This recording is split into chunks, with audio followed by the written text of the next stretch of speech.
भर दे ही चाट दी हमरा के काट दी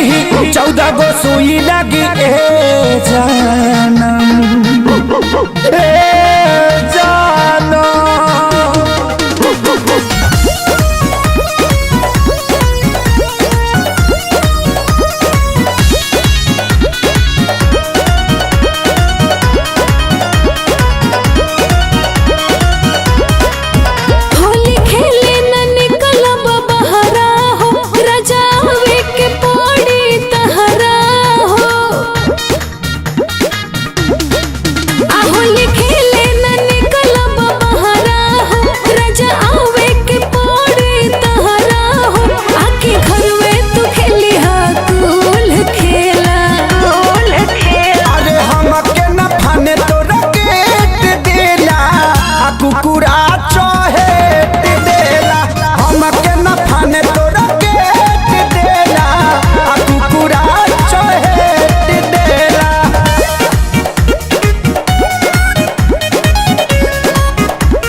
चोरी बुझला भागल मजबूरी पावे कुछ न सुझला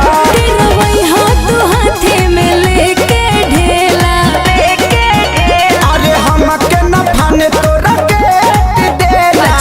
आ कुकुरा चाहे देला हमके न फाने तोरा के देला आ कुकुरा चाहे देला।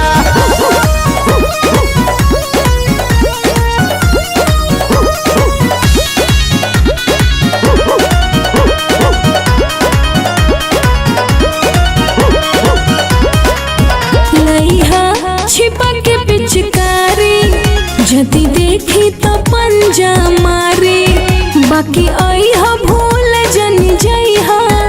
एहो सैया हमार खेसारी। आशीष सोनू समझे हाथी तो संग बड़े हो आजाद प्यारे लाल ले ले तो रंग बड़े हो सबके गेटवे पे छोड़ के आईहा अकेला अरे हमके न फाने तोरा कुकुरा चाहे देला हमके न फाने तोरा के देला आ कुकुरा चाहे देला तब तू आइए जाइबा अरे हमके न